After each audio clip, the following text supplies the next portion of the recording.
Bulletproof Radio, a state of high performance. You're listening to Bulletproof Radio with Dave Asprey.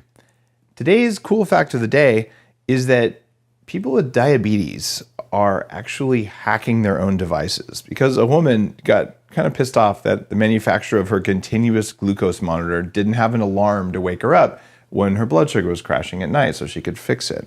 So she hacked it.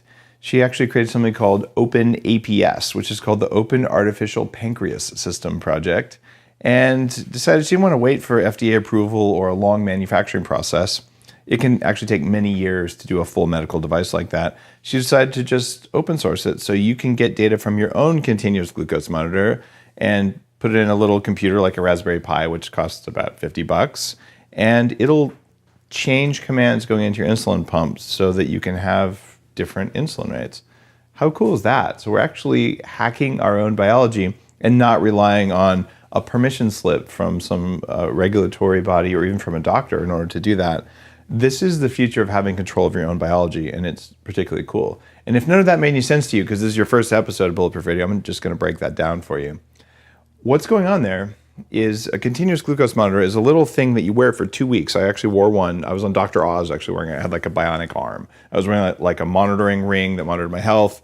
And on the same arm, I had a disc about the size of a quarter on the back of my arm. And for 2 weeks, it told me anytime I wanted to know what my blood sugar was so I could see how I was responding to meals. And I've been doing stuff like that for many years, sticking my fingers years and years ago, the way diabetics do, not because I'm diabetic, but because if you want to live a long time, you want to make sure that you control your blood sugar. And one of the ways you can do that is you can have more muscle mass, or you can exercise regularly, you can eat less sugar, don't eat a lot of carbs, and in fact, too much protein even, or too much whey protein or milk protein isolate, which is real popular in some of the low carb stuff out there, actually raises your insulin, which is not what you want to do. So I just thought it was kind of cool though. Someone out there directly took control of her own health and then shared it with other people rather than waiting for someone else to do it for them. So that's why that's a cool fact of the day, because it's cool. As we get into the show, today's promo for Bulletproof stuff, because after all, I am CEO of Bulletproof, in addition to your host today, and I'm going to talk about the stuff that works. If you haven't seen Unfair Advantage, this is a whole body, broad spectrum enhancer, and specifically, it's a cognitive enhancer. And it works differently than most of the things on the market. If you go to Whole Foods, for instance, you can pick up like one of 25 different things that'll raise your acetylcholine levels. And if you're at the right age and you have the right brain, that's going to work for you.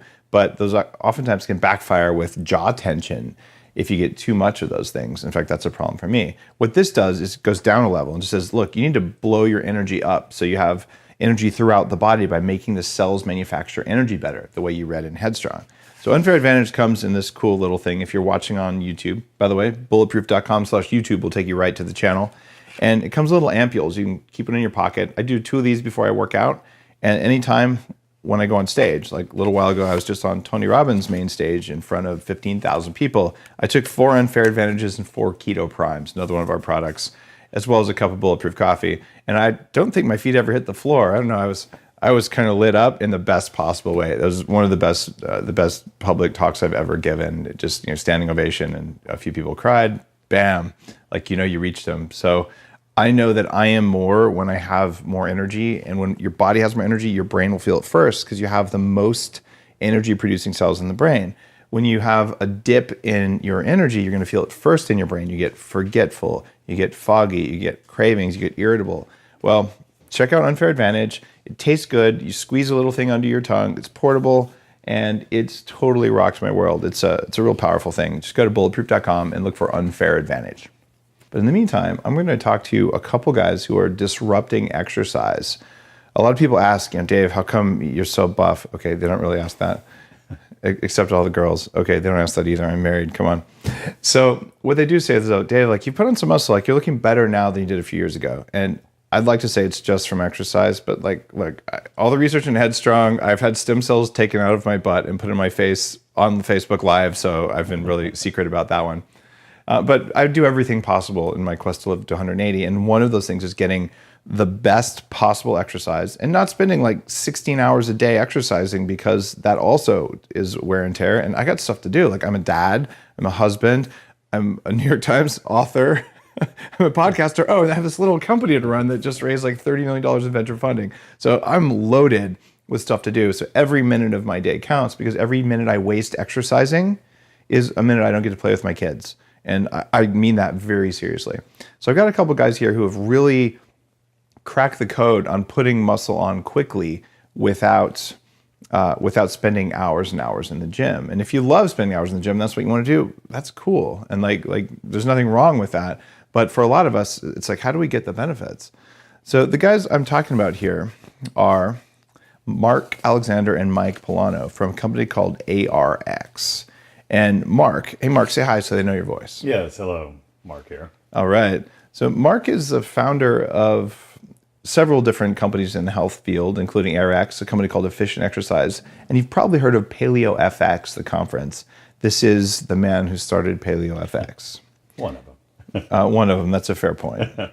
And as the CEO of ARX, he's basically driving this idea that, look, what if we got the right signal into our body to cause it to adapt most rapidly, which is totally biohacking. And he's been at how many Bulletproof conferences now? 3? This will be our fourth one coming up. Yeah, so October 13th through 15th in 2017 is the 5th one. Expecting about 3,000 people. It was 100 people 4 years ago, believe it or not. Like unbelievable. And it's just because people are like, wait, like I don't want to be healthy. Like I want more. So you've been with us almost since the beginning.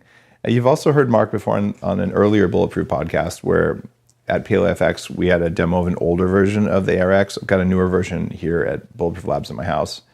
And ARX is a computer-driven workout technology. So instead of fighting gravity and using heavy weights and things like ropes or something, which are actually kind of cool, you can fight a computer. And the change to what it does to your body is amazing.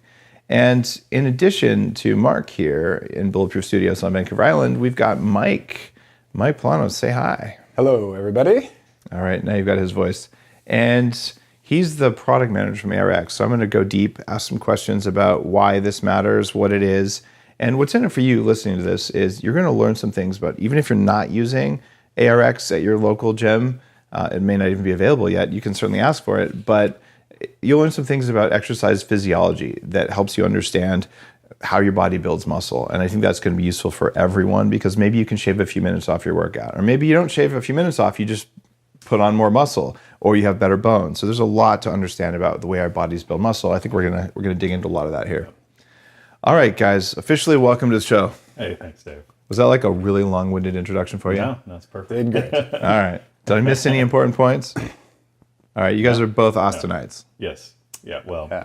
Born and raised in Chicago, but live in Austin now, yeah. All right, and you were born in Austin? I've been in Texas all my life, but in Austin all my university and professional career, yeah. So you know I grew up in New Mexico, right? Okay. And there's a little bit of rivalry here because you Texans come over to New Mexico and you use our ski slopes in your big cars with your big hats. What's up with that? Yeah, well, you got to start there and then you work your way up to Colorado, so yeah. I think I'm going to tell one of my most favorite jokes here that has nothing to do with biohacking, Perfect. but it's awesome and it's only a little bit rude.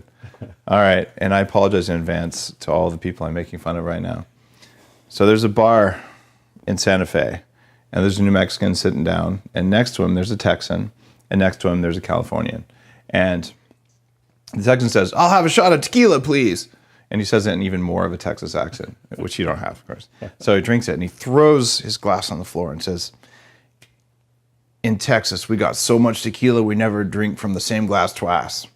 And the Californian's like, "Oh, well, I'm from Silicon Valley, and I'll have the Merlot." And, of course, he drinks his red wine and goes, "In California, we've got so much red wine. We never drink from the same glass twice." And he throws it on the floor. And the New Mexican looks at them both, and he finishes his beer, and he pulls out a gun, and he shoots both of them. And he says, "In New Mexico, we've got so many Texans and Californians, we never drink with the same ones twice." All right. There you go. Now, of course, I've been in California for much of my life, too, so I'm only making fun of myself here, but hey. You didn't laugh. I'm from Illinois, so I'm okay. Yeah. I'm not part of this. I don't have any You're good not Chicago jokes. Yeah. I'm afraid of Chicago jokes because they kill you. If you make a joke. Okay, there. No, I got my Chicago joke. Same. The percentage of lead in the air in Chicago Yeah. is horrendous. All right. Now I've soundly offended people from only 4 states. No. What other states are left? Yeah. Hopefully that was a great interlude on Bulletproof Radio that improved the quality of your life, because humor changes heart rate variability, which makes you live longer. Yeah. Let's do it. That. Keep the All jokes right. coming, Dave. Keep them coming. That's probably the only joke I've told on Bulletproof Radio, but it's one of my favorites. All right. Let's talk about what the heck is ARX really? I gave it a brief intro, but why? Yeah, well, I mean, I can give you a little bit of history and background, and Mike can definitely dive into the specifics. I grew up around exercise. I had a much more low-tech version of a barn-style gym in my backyard in the 70s and 80s. And my father's a retired internist, was always an exercise as medicine kind of guy. And so I grew up, pictures to verify, literally lifting weights in diapers. So I was in there. We just ran your son through a little bit of a workout. You can in the right manner lift weights very young. Yeah. So you still lift weights in diapers, is what you're saying? Yes, sometimes I need it. It gets Too a many little Bulletproof right before the workout. It's a little awkward in the office every once in a while, but it's not bad. Mark's in diapers again. He's the CEO, so he can do what he wants. He's blushing. Yeah. That means we're going on the right track. Blushing because of we're all feeling pretty good right now. Yeah. But so anyway, fast forward a bit, and I've always had kind of a historical context and I guess reverence, if you will. In some ways, there's truly nothing new under the sun. And so I've always studied exercise history and physical culture. My faculty advisors have now started at the University of Texas in Austin, the Stark Center for Physical Culture. Oh, cool. Yeah, and I think maybe you were there at the first PaleoFX when we held it there. I totally remember that. Yeah. And I love Austin. It's really hard to get to, but I'm there like 3 or 4 times a year though. Yeah. And Whole Foods headquarters is there. I interviewed John Mackey there, and it's one of my favorite cities. Yeah. So it's a great place to visit, Austin, but also if you're physical culture buff. Stark Center is well known, and so for people who don't know what Stark Center is, so Joe Weider, when he was still alive, funded this. Again, Jan and Terry have always been physical culture historians, and when I was at UT, their office was like a cave of a place, and it had all sorts of implements and books and all sorts of neat stuff. But anyway, as I was coming up thinking I knew everything, as most young adults do, it gave me a good reverence for where I stood and where my ideas stood in terms of physical culture. And so again, we always get asked about the barbell, and is that a bad tool? Well, no, it's just ineffective and inefficient. There are inefficiencies, and so that's why really the pain points, if you will, of where ARX came about, specifically if we hone in on eccentric training and eccentric portion of the range of motion. And so again, for your viewers that are watching, they can see this, but I'll try to describe this a little bit better. So take a barbell bench press. Most people know what that is. So as you're lowering the weight towards your chest, you can actually produce a lot more force, maybe even 2 to 1, than what you can lift off of your chest. And so what we wanted to do was maximize the known benefits of eccentric training. In other words, when the bar is lowering, or the negative in gym terms, we wanted to be able to have a tool that maximized that. And then what we also discovered is, well, if we're maximizing the eccentric force, we should maximize the concentric force, and we should just maximize the entire stimulus. So basically, concentric is when you're pushing it away from you in a chest press. In this example, and eccentric is when basically the bar is falling towards you and you're slowly resisting. Yeah, and they do different things to your muscle, right? Yeah, and in the gym, oftentimes the eccentric feels kind of like rest. It's not that hard because you're so much stronger in that phase of the repetition. And yeah, you're absolutely right. So with resistance exercise, you want to make sure you get the muscle damage to produce the microtraumas, produce hypertrophy or muscle growth. You want to also make sure that you get a bit of metabolic stress, which again, this has been debunked, and Doug McGuff has been an advocate for this. Our bodies can't really think in terms of aerobic, anaerobic, and the systems just work as a whole. They don't work in isolation. So the way that we promote resistance exercise is that it should have a metabolic effect. You should be a little winded when you're done. And so then you want to adapt. Your system should adapt. Your mitochondrial function should improve. There's a lot of neat things that happen, but I guess in kind of staying with what ARX is for just a minute here, I guess Mike could kind of describe the experience a bit more and kind of where ARX is today. Yeah, so if you're talking in specifically about the positive and the negative and how we're optimizing it, right? So it should be stated that ARX doesn't use weights. So it's a motor-driven system and a computer-controlled motor-driven system that will basically give you the exact amount of resistance that you're capable of and nothing more in the full range of motion. So if you were to think about this in terms of weights, and it truly isn't weights, because weights are affected by gravity, and your body senses that gravity is in the system, and then it starts to hold back. But if you imagine a little robot that's constantly adding or subtracting little plates at every 100,000th of a second, just to make sure you have exactly as much as you can lift anywhere on the curve. The earliest version of this was the old 24, or I guess the old Nautilus machines, where instead of a round thing, they would have like an egg-shaped thing, which was a huge innovation. Yeah. I mean, so Arthur Jones and Nautilus, and again, I'm a history buff and grew up, with the Nautilus gyms being an influence on my world. But yeah, there was an attempt to.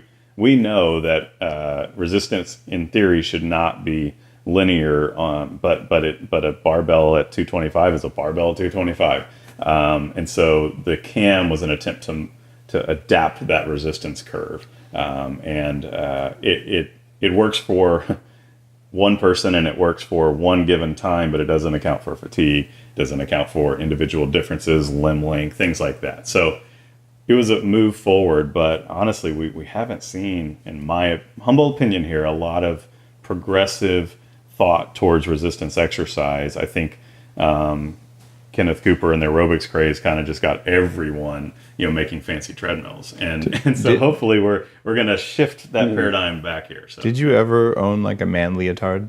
No, but good. I was hoping you were going to say no. Tank tops, maybe. there we go. It's hot in Texas. But But no, there was a time in the 80s, jazzercise. I used to go to jazzercise with my parents when I was like 14, and it was ridiculous. Leg warmers, the whole thing, and that wasn't terribly effective, but it does do something. What does it do when you do cardio like that? You're jumping around. Well, I mean, unfortunately and I live in Austin, so we see tons of runners. And with the efficient exercise, we work with most runners, mostly in corrective fashion. Get the crap that's not working well working better, and then get them stronger so they don't get injured. So I'm a little biased here, but I think what it does is it unfortunately makes people overuse certain muscles and then creates imbalances, and then ultimately gets them hurt, and then they think, well, I can't exercise. Well, you're thinking of running, but I mean, okay, I'm taking jazzercise because jazzercise is the most ridiculous thing. If you guys don't know what jazzercise is, like Google something from the 80s, and it's like a bunch of people with like 80s hair and like leotards and leg warmers and wrist warmers and like, Mike will demonstrate right now. Yeah, and they're like jumping around, but so at least it's not all a repetitious like step like running. So even something like that though. In terms of just physiologically, what is cardio with mixed motions? What's that going to do for you if you're like saying you're doing an hour of raising your heart rate kind of stuff? Yeah, I mean, there are some cardiorespiratory benefits if done properly and not hurting yourself. So let's just assume, jazzercise is done in a vacuum. There could be benefits, to jazzercise. So I'm not here to, again, kind of like the barbell, I'm not here to completely knock it. I'm not asking you to. I'm looking, so people are listening, like they may be doing like some form of like aerobic training. Yeah. And I would say move towards an interval basis. So instead of just steady state, think I have to do it for an hour, I've got a log that's many miles, challenge yourself more in an interval fashion. So go more high intensity with rest periods. And I would say that, Tabata is kind of the known one, but any protocol similar to that, I would say for most people. Define the Tabata Protocol for people who. I mean, it's a rest work ratio where you're trying to exert at a high intensity level and then rest. And if you're doing 15 seconds on, then you would take a minute off and rinse and repeat and recover. Yeah. And the difference there from the research that I was doing, actually this was more in the Bulletproof diet thing before Headstrong, although I recommend interval training in Headstrong specifically for mitochondria, is that there's something called the ejection fraction in your heart, which is in one heartbeat, how much blood can you move? And if you teach your body to always run or to always do like high, even if it's very higher intensity, but long times, your heart's like, oh, I'll just raise my heart rate and like spit little bits of blood. But the people who are longest lived and most powerful are the ones who can go from normal heartbeat to in one pump, like forcing a lot of blood through. And that's actually the ability to be variable in that. And you get that from lifting heavy things, and you get that from sprinting. And then in Headstrong, the new innovation there, which came from John Gray, surprisingly, the Mars Venus guy, who's is a good friend, also a very knowledgeable biology guy. He's like, look, do your sprint and lay on your back, just like we do in CrossFit, right? And the lay on your back has a different effect for recovery. So it's, sprint, and then people think you're having a heart attack in the park. Floor is excellent. Yeah. And here's a trick. What you can do, you do your sprint and make sure that when you're done sprinting, when you lay down on the ground, do it in front of an attractive member of the opposite sex in case they try to give you CPR. Because, it's... Yeah, just in case. I've been looking for a gym hack like that. Yeah. Thank you. Mike usually goes with a puppy, but but now. Some gyms don't allow it. The puppy workout. Across the board. I'm good. Appreciate that. Yeah. Now, so that's kind of the cardio side of things, and I'm just asking that because you're an expert in the field, but also now you look at the innovations that have happened there. It's like people are learning. Okay, go ahead and sprint. When it comes to something like hunting, we used to hunt with spears, and you can still do that, but you also could hunt with a gun, right? And it might get you more meat in less time. And you could say, well, that's cheating.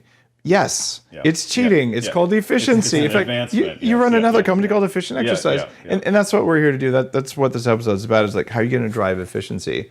So the first step was we went from barbells, which still have, there's kettlebells, barbells. They're good. They're a good tool. We went from that to, maybe even from barbells to kettlebells was an innovation. And then we went to these machines that had a round cam. So no matter where you were lifting, it was always the same amount of force up and down. Then they said, let's make this egg-shaped elliptical cam, which was a huge thing, changed bodybuilding. My earliest memory of that, by the way, when I was a kid, I was overweight. And so my parents, I played soccer for 13 years. I had a bike and I'd ride sometimes 20 miles a day. I just couldn't lose the weight, no matter what I did.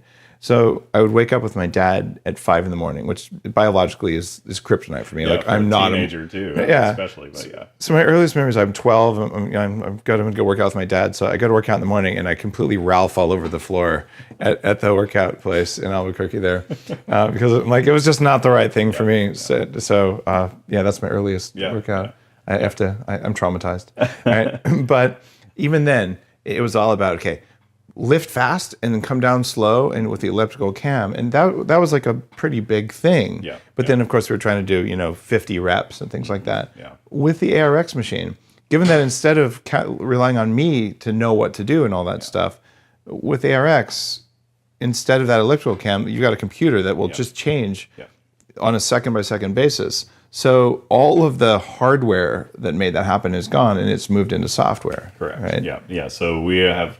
as we unearth the potential for ARX, we now realize we're a technology company. We are now in the exercise world, but we're a technology company. We have developed systems that will adapt to the user. So it doesn't matter if you're on the machine, if I'm on the machine, if Mike's on the machine. The system will adapt to the user. Somewhat if you were thinking about how could I design something that actually worked effectively and efficiently, you would have the system adapt to the user, not have it the other way around. So one of the big things, this is going to sound ridiculous, but how much time do you spend at the gym taking plates off of bars and putting them back on?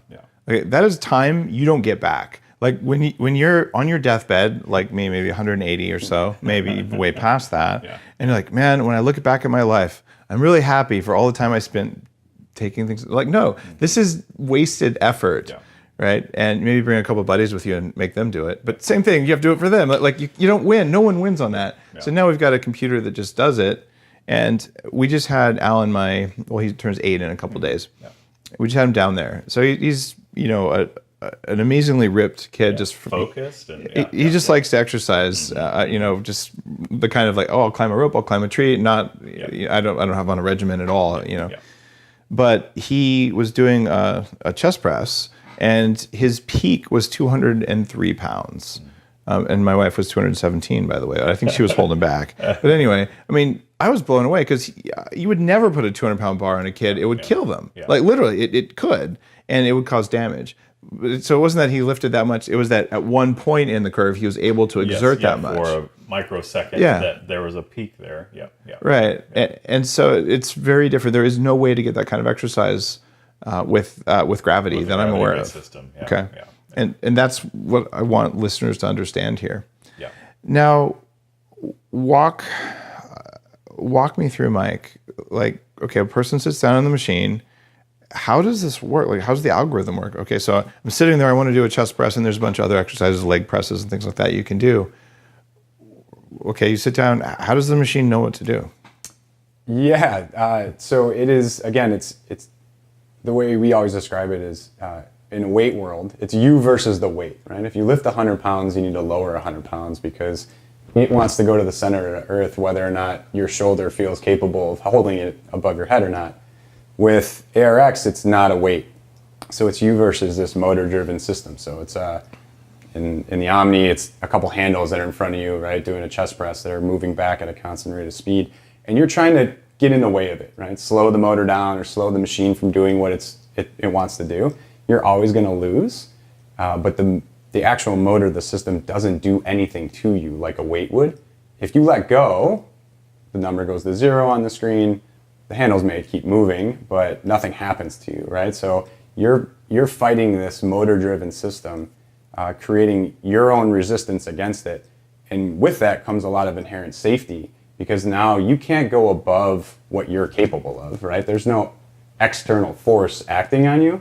And so as you fatigue, it just keeps matching you one for one. So this is why we always say linebackers or grandmas, right, can use ARX. Same machine, one after the other, because it's whatever that person, that linebacker is capable of, the machine can adapt and match them. And whatever that grandma is capable of, the machine can adapt and match them. So it's very safe. My grandma actually is a linebacker, so is it going to work for her? Then she's a 2-for-1. Yeah. She's actually an outlier. She's an outlier. She's actually a nuclear engineer. That's true. Right. She's not a linebacker. It never was. That's the opposite of what she'd be. Yeah. It matches you with whatever you have the capability of from rep 1 to rep 20. It doesn't matter. She's 96.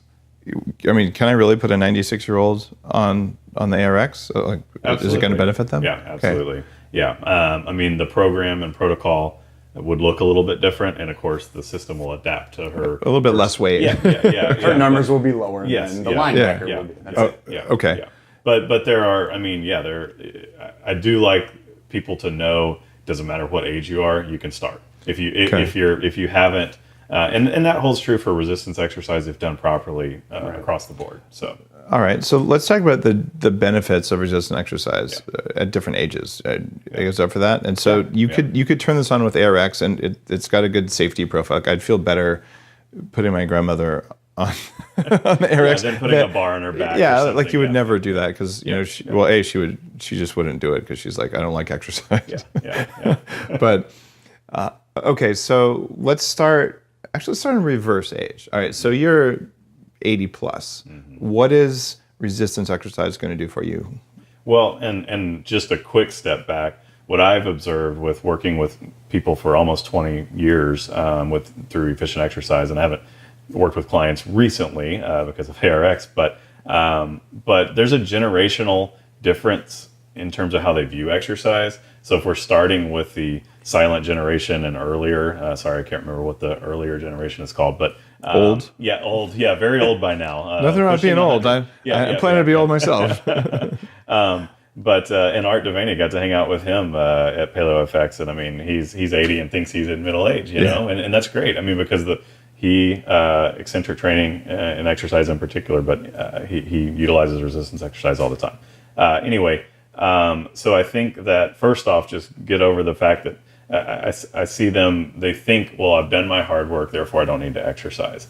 It's not entirely true. If you want to continue to live, get off the couch and be mobile, you should exercise. And I would say that resistance exercise is probably where everyone should start. I'm biased here, but I think it should be the foundation for everyone. As a former long distance cyclist who was fat the whole time, I have to agree with you. Okay, well, good. Lifting heavy things kind of matters. Yeah, I know. But and again, just trying to. So if we're talking about the older generation, let's call it 70 and plus, bone mineral density is important. A fall will contribute to mortality and death, and it's sad because that can be prevented. And so you just want to move better, and if you ever fall, you don't want to get hurt. So those are a couple simple things. So if you're over 80 now, is it public how many ARXs are out there?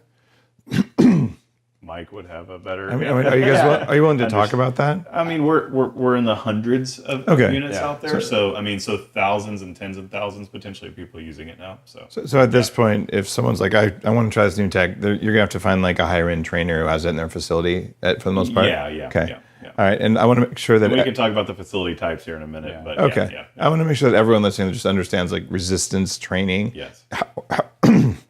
Resistance training, however you get it, is going to be really beneficial, and this is a faster and better way of having. I mean, I have safer, more effective, more efficient. Yeah, I have dusty kettlebells downstairs, because I also have an ARX on site, and this is designed for primarily people to use in a facility, right? This isn't a home device unless you're in a particularly wealthy home gym category. Yeah, I was going to say. I mean, there are definitely people that have them in their homes, and with our latest software upgrades, our automatic mode, which is a self-driving feature for ARX, it's perfect for the home.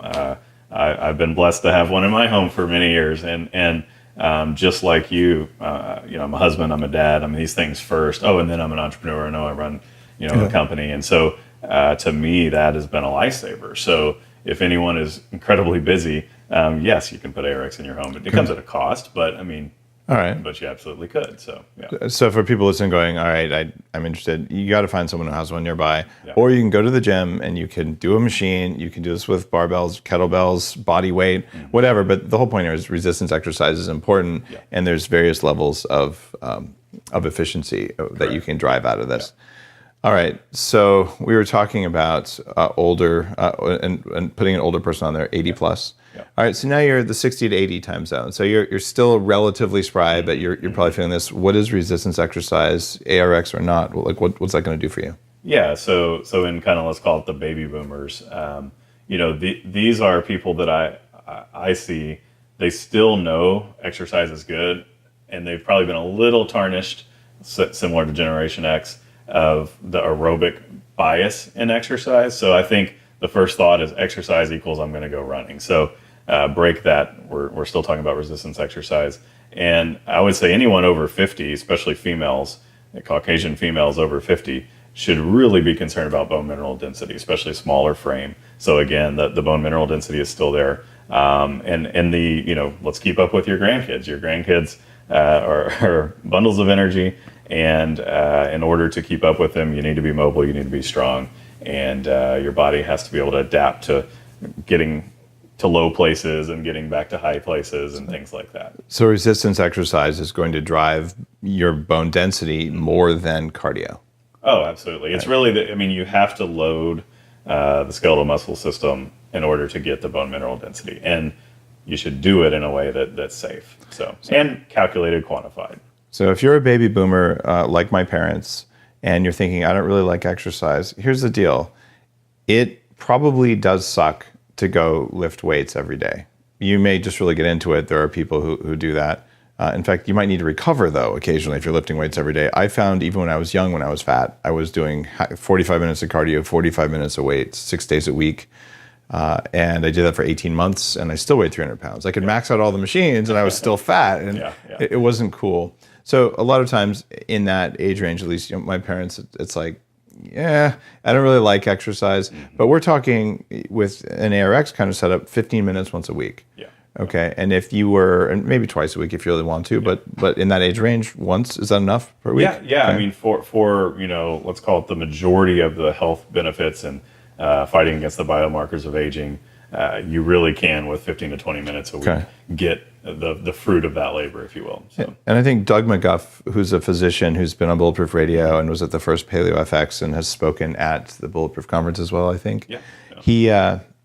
He was one of the first physicians to really drive this notion into the public that says brief amounts of resistance exercise. So all of a sudden it goes from it's a big chore to once a week, do it. And I would just tell you, get a trainer. You don't have to do this yourself. And that's also a baby boomer thing. I'm going to do it all myself. Come on. Hire someone to cut your hair. Hire someone to help you pick up heavy things so you don't hurt yourself. It's well worth the investment. And then all the motivation that you were going to have to self-source, you have someone there motivating you for you. So it's just less cognitive, mental energy. Yeah.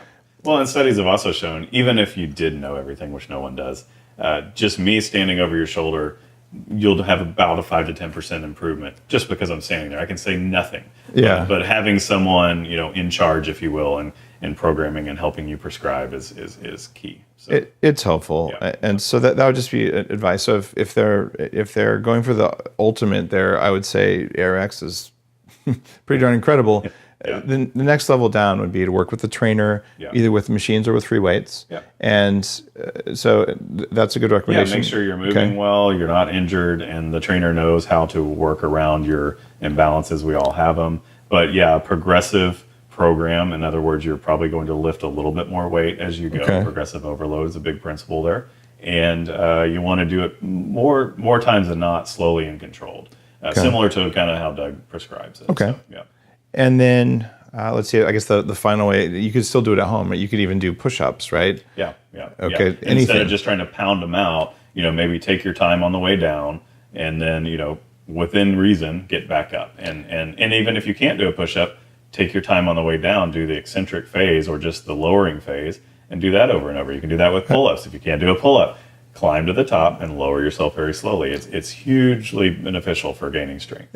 It is actually ridiculous, the difference between doing 20 push-ups and doing 5 push-ups that take 30 seconds each. Yes, like you will throw muscle on. It's completely crazy, but is that... It's true. Yeah, it's true. And then, like I said, even though you're not using a tool, you're maximizing our body's response to eccentric overload. So, yeah. Okay.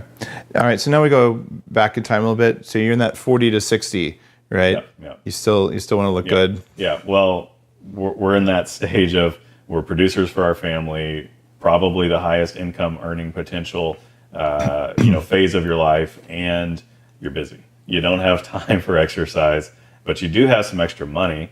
So throw it at a trainer, throw it at a gym membership that you have access to, high quality trainers, hopefully, or just equipment.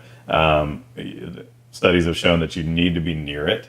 So it's either at your home or it's out, somewhere that's very close to where you live or work. So there's different physiological benefits though in that age range. Like, what are you going to see differently from 40 to 60? The hormonal response, just like how you eat affects your hormones. And again, we don't have to go down that rabbit trail, but most of your listeners probably recognize that resistance exercise has a tremendous hormonal response. Yeah. And so whether you're male or female, muscle tissue is metabolic currency, and you should have it. If you don't, you're not going to be as healthy of a human. So you raise your testosterone, normalize your estrogen levels for men and women, things like that. Yeah. Okay.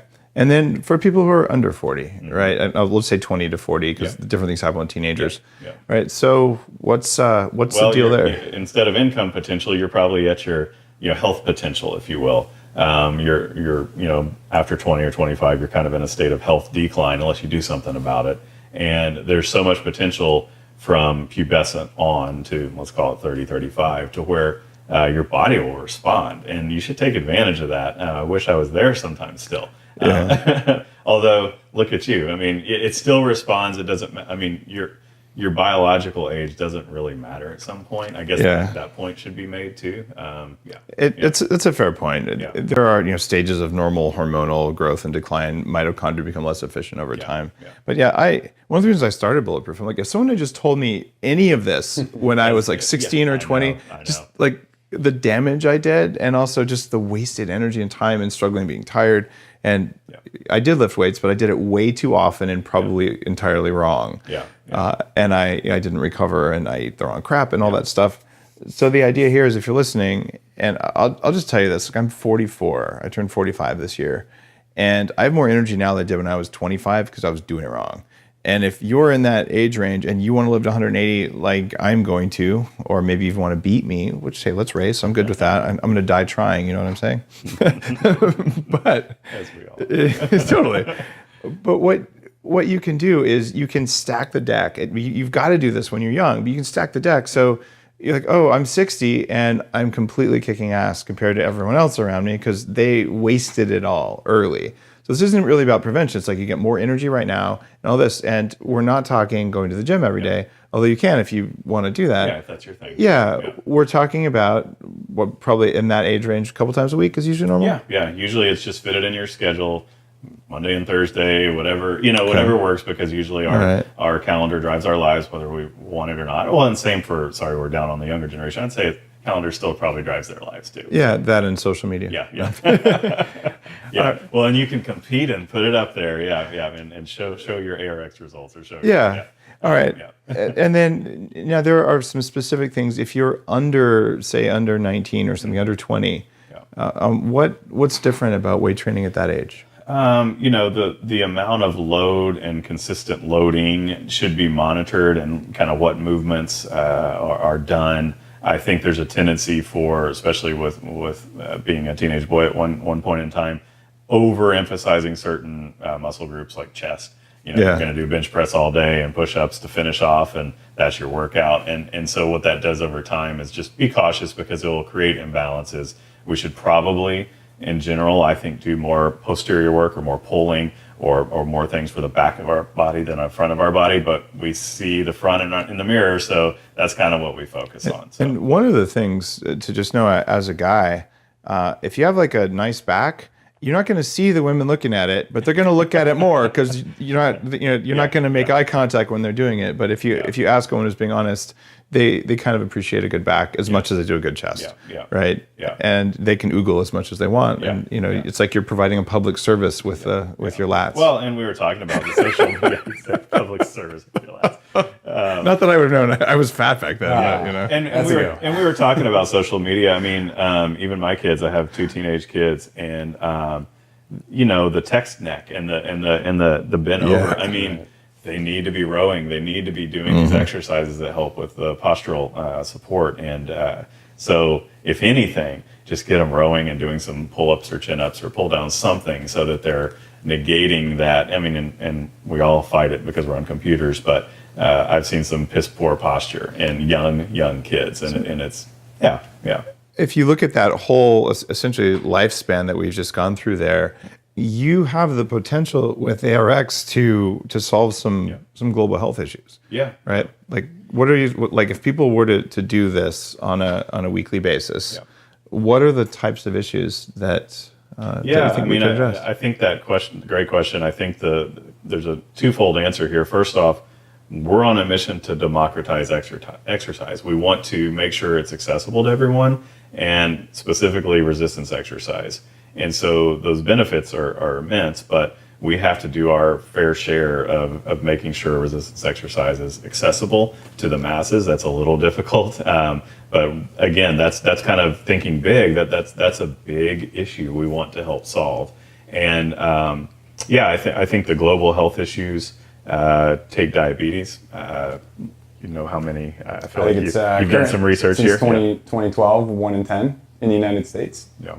And that's just people with diabetes, not people who are approaching diabetic levels. Yep. So that number's higher in terms of people who are in danger. Yeah. So if you have diabetes, you should follow the American Heart Association diet, which is lots of sugar, lots of carbs, only bad fats, and lots of cardio, right? Oh, yeah. Straight to your grave. Yeah, no coconut oil for sure. We're in a great place now because of those recommendations. Clearly, by the numbers I just clearly we can see that we're in the right trend. So podcast over. We're good. You guys clearly saw their like failed media campaign about coconut oil. Wow. I've never seen any backlash bigger than the one that's like, guys, you stepped in that. Like, come on. Yeah. That was social media for the win. But no, I mean, so what does resistance exercise do to glucose levels? Well, you can get rid of excess sugar when done properly, and kind of flush the system, if you will. So it's a metabolic restart, if you will. So we've seen the numbers of people doing ARX specifically, but also just resistance exercise, of glucose levels being under control. Even diabetics that are insulin dependent can minimize the amount of insulin that they're using. That's pretty incredible stuff. Yeah. I definitely noticed when I have my continuous glucose monitor on, the things I talked about at the beginning, after a workout, you see your blood sugar drop, because what's going on there? And this is like straight out of Headstrong, the book.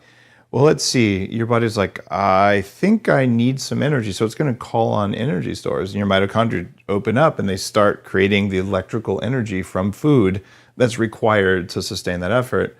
And instead of, I'm just going to do like 40 reps with my 2 pound, my 2 pound, my pink dumbbell. I'm like, I lifted weights, but I didn't want to get bulky. It doesn't work like that.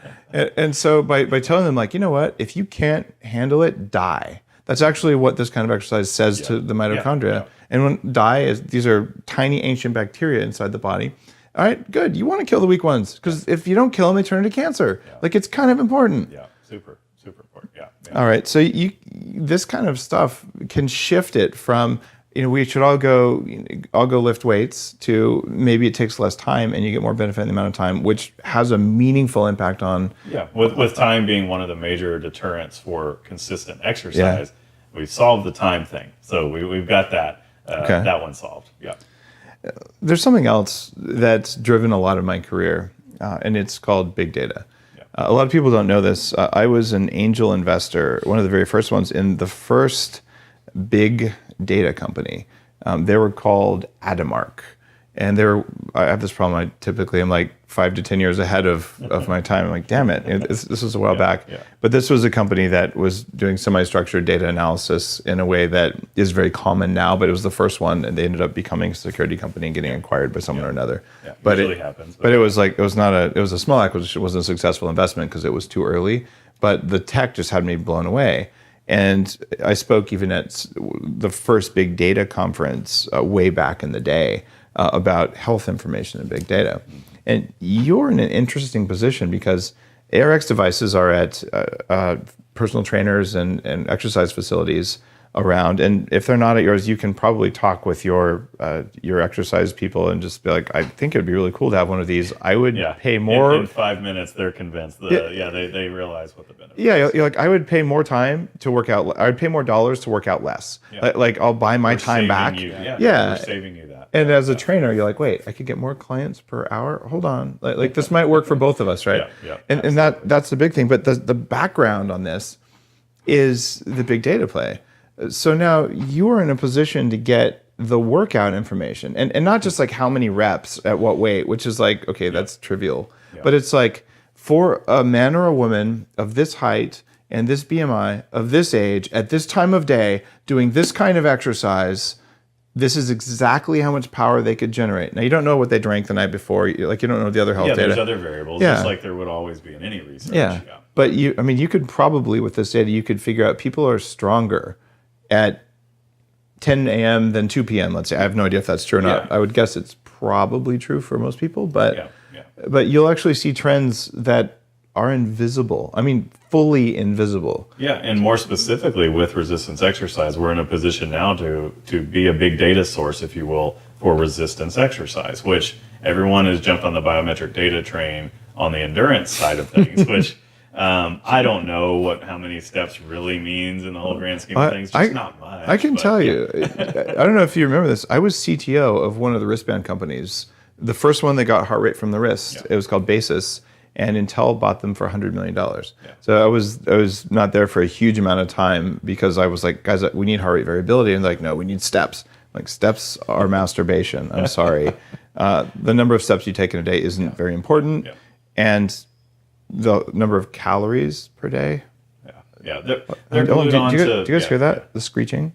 Yeah. All right, that's an eagle. I was going to say that's a predator bird. I recognize the. It's a bald eagle interrupting our podcast. Yeah. All right, that's why I live on Vancouver Island. I think the mics actually picked that up. I hope it did. Anyway, that's cool. No, that's very cool. Yeah. Keep going. Yeah. And so we have this unearthed potential, if you will, to start recognizing trends in resistance exercise. We don't know what we don't know, but not only for the performance side of things, but for the prescription side of things. So what is ideal?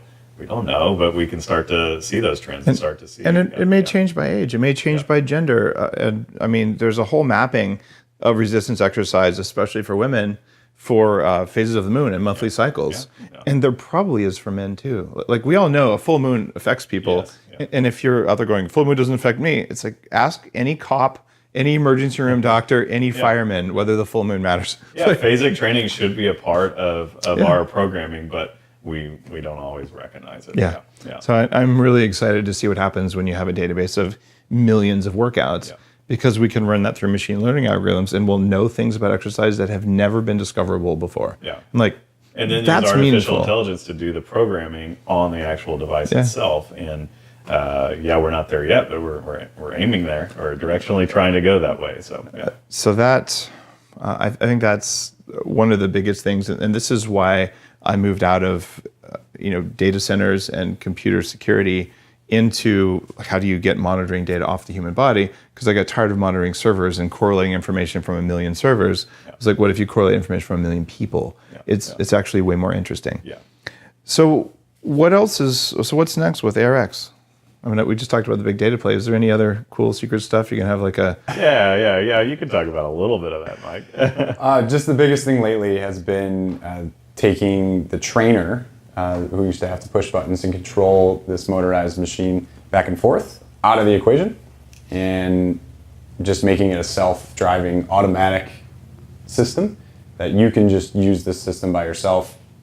And most importantly, along that big data play, is it makes every workout exactly the way you want it, right? So we were just showing you that not only can you control how many reps it does, but you can control the speed at which it moves on the positive. Let's say you want it to go 5 seconds on the positive, but you want to over accentuate the negative. You can make it go 10 seconds on the negative, and then repeat that time in and time again at the exact ranges of motion every time, designed for you, saved in the software. That means your workouts are so much more precise than they've ever been, and that the data is more valuable than it's ever been, because we can really see granular improvements over time. And so whatever generation, as you guys were talking about, is trying to train, you could say, well, how does this type of protocol affect grandma, but how does this protocol also affect a 22-year-old football player? Okay. Right, so we can look at that and actually repeat it over time. So really getting the data play and the actual hardware to communicate, that's been the largest advancement for us, and it opens up a ton of doors. Awesome. Yeah. I'm not sure what else we can chat about here. Is there anything else about resistance exercise we didn't cover? Because I know I look at demographics and I know who's listening right now, and we have about an even number of men and women listening to the show. We have a lot of physicians, trainers, and particularly like in Wall Street, in LA, in Silicon Valley, and things like that. And then just tons of people who do this while they're exercising, while they're doing dishes, while they're at work, or driving a lot, just all across the country. But it's cool because it's not just a bunch of bros, and it's not only yoga moms, but it's been pretty democratizing, where it's like, look, controlling your own biology is really important. And I think resistance training has consistently been just underrepresented in the consciousness. It's like we're on this low fat kick, and it's like, oh, low fat, but what about like the role of fat? And then we're on this aerobics kick where it's like, I'm a good person, I go for a run every day, but you're like, well, whether you go for a run or not or whether you lift has nothing to do with whether you're a good person or not. First of all, like, remove that. And second of all, in terms of like bang for the buck, if someone has an hour a week to exercise, if they use it on weights versus cardio, you're going to have more bang for your buck. If we told you there's a magic pill, well, we kind of have it, and I don't know why more people aren't recognizing it. And part of it, another kind of submission, if you will, of ours, but objective of ours, is to change the accessibility to what that venue of health looks like. Your labs concept in Santa Monica is a prime example of that. We want more of those types of facilities. We want where hopefully they're run by intelligent, well-meaning people that are trying to advance humankind and advance health, and do it in a way that, it's not bro science, as you were saying. We're having to shift the paradigm a little bit here in terms of who is operating and owning these facilities. But what we're starting to see, and Mike has seen more of them hands-on than I have when we're doing installations. I mean, talk about some of the other aligning technologies and programs they're doing. Sure. I think with this new model that people are building, they're taking a lot of the guesswork out of just making yourself a better human. In particular with ARX, I think you said you didn't know why resistance training hasn't, it's such a great thing. We know there's so much to be gained from it, but yet so many people don't do it. Well, there's a lot of guesswork involved. There's a lot of competing information that you get from Muscle and Fitness magazine, and some latest blogger guy just shows up who's got a six-pack. and he's telling you what to do He must now. be right. Yeah, Yeah. surely he's The correct, six-pack right? comes from your plate. Sorry, and I mean the plate that goes in your Yes, barbell. exactly. So it just becomes this chasing our tail game that everyone plays, and eventually you just tire out and you say, you know what, I'm tired of guessing wrong in the gym. It's not working for me, similar to how you were doing with training and doing aerobic training. At some point in time, you just give up, and that's kind of where the state of the industry is this constant roller coaster of people getting excited about something, realizing that it ultimately isn't the thing that they want, or they're not actually doing it the way they're supposed to be doing it. They're guessing wrong all the time, and then they fade away, right? And so we lose motivation in it. So creating a new facility that uses technology to solve a lot of those problems for us, so that we can go in, be focused about, with a good intention to benefit ourselves, whether that be with exercise, whether that be with float tanks or infrared saunas or vibration therapy, neurooptimal, brain training. So what we're seeing now is that ARX affiliates, people who are taking part with our company, are also looking to add on other tools and tech, right, to make that. So exercise is what you come for, right? Because everyone agrees that you need to do it. Great, you just made that easy for me. What else can you make easy for me? I'm like, well, why don't you go stand on that vibration therapy for a little while? Well, yeah, I guess you were saying Little like plate over there. most of your customers have a Bulletproof Vibe, which I didn't even know till this morning. Yeah, probably 75%. Yeah. It fits well within the Alpha and the Omni there. Yeah, and the Bulletproof Vibe, if you haven't seen it, it's on the Bulletproof website. It's a really high quality vibration plate that uses the frequency identified by NASA to make astronauts recover. So you stand on this, it's also written about in Headstrong, you stand on it for even 10 minutes and it vibrates you 30 times a second, wakes up your mitochondria. It's like going for a brisk walk for a long time, and you can literally do it to loosen up, get the muscles ready before or to recover after using ARX. People are coming. I thought that was cool. And they want to use the latest and greatest, but they also want to leave feeling like they got good value for their time. Yep. And so those two work really well together because it's a very just apparent effect that occurs, right? And so after that, we get into some of the more deeper biohacks, if you will, and talk about light and all those kind of things. But that's the new model and we see this with a lot of people at the Bulletproof conference.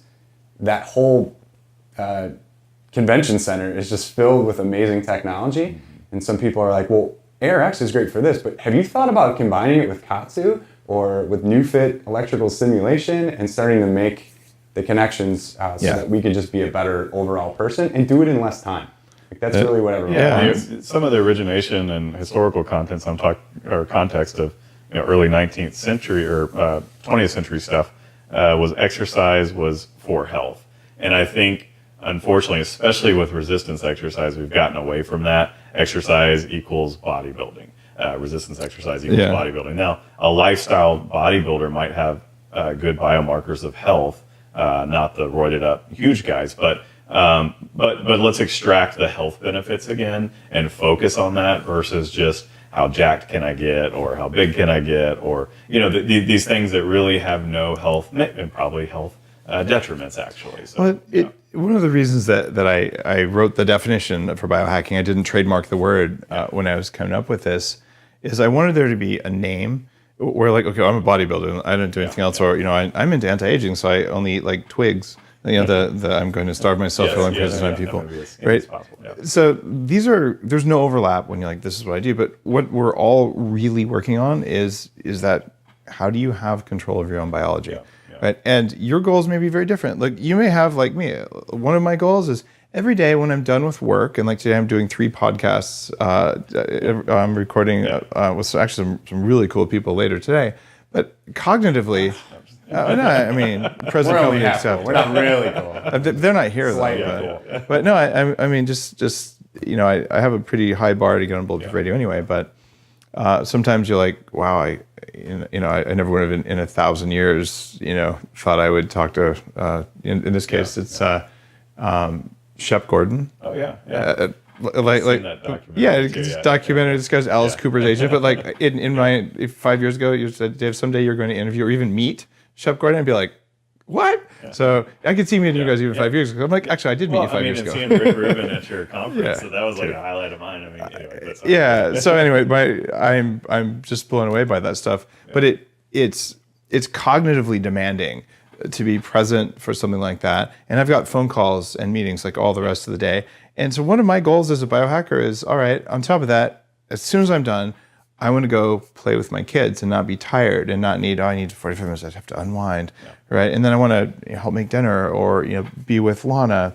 And then it's like, well, I still have some stuff I want to do. So she's going to go to bed. I won't have enough energy to work on my next book and to probably dig out from under all the emails because I've been gone for 10 days. All that stuff.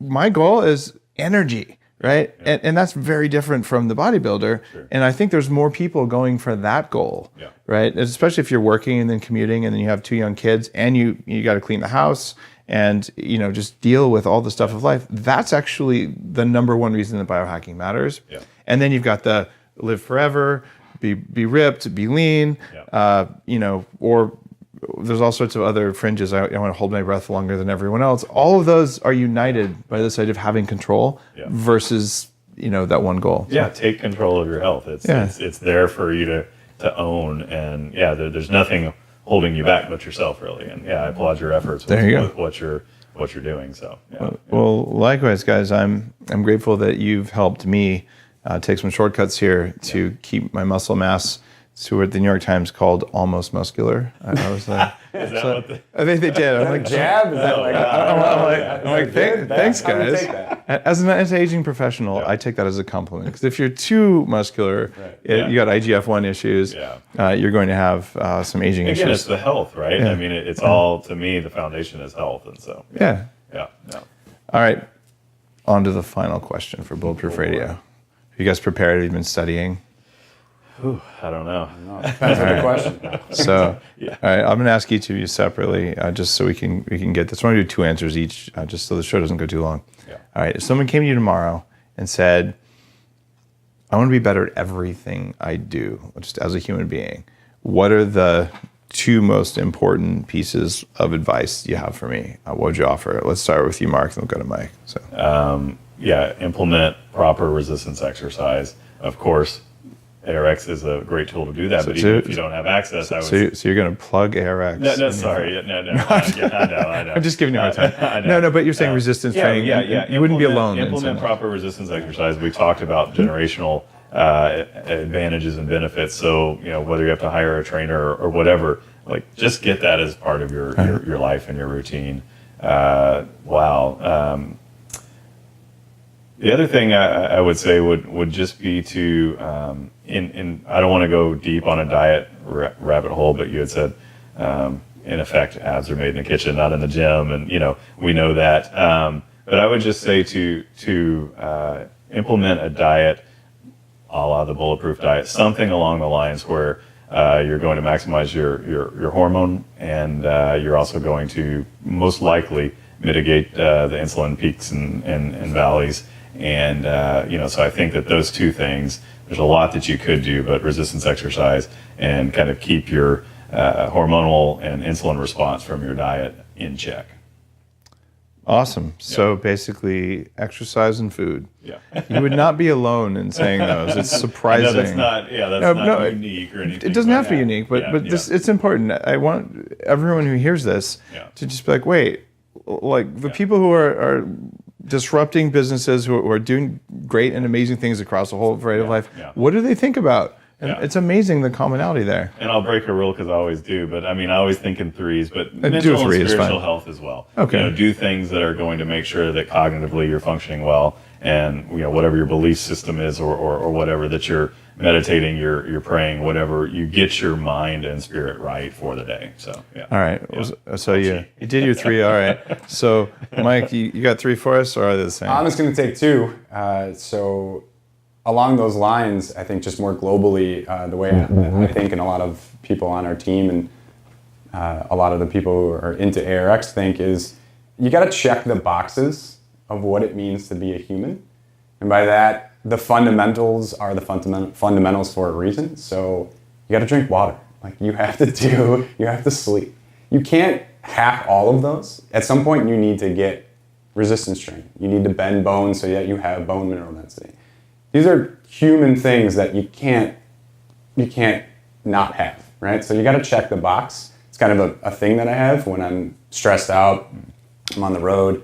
I'm noticing some kind of issue that I'm dealing with is, am I checking the boxes right now? Like, I didn't sleep more than 6 hours for 4 days in a row, and I'm stressed out of my mind. I'm not checking the box, right? So that's kind of like a personal slogan that I have. And I think Headstrong does a great job of explaining what those fundamentals are and then how to really focus in on them. And resistance training and mind health and all of those things are checking the box. And in the process of doing that and reminding yourself of that, the second thing is to pay attention. Just pay attention to some of the things that are happening in your environment, that are happening to you on a daily basis, that are happening in your relationships around you. They all play a role in allowing you or not allowing you to check your box of what it is to be a human. And those two things together on repeat forever until you don't exist on this world is the way that I think about things. And you're always changing. So what you know today or what you are today might not be what it is in a month or a year if you decide to start a company. And you got to keep paying attention and you got to keep checking the boxes. So check the boxes and pay attention. Love it. Yeah. All right, guys. Thanks for being on Bulletproof Radio. It was awesome. It was great to be here. Yeah. If you like today's episode, there's a couple things you could do. One of them is go to iTunes and give us a 5-star rating. That really helps other people find the show, and we've got more than 1,000, and I'm incredibly grateful for that. And there's something else you can do. If Bulletproof Diet or Headstrong or just all this knowledge, more than 450 episodes over the last few years, has been helpful for you, would you go to Amazon, go to the Headstrong book, and leave a review? It'll literally take you maybe 20, 30 seconds. Leave a little 5-star review if you think the book's earned that. Tell people what's good about it. That helps other people discover the book. And I read all those reviews. Like, if you really want to just personally say thanks, you might get a chance to meet me in person and say thanks or say hi. And I'm always happy to hear that. But I don't get to meet that many people because I'm just one person.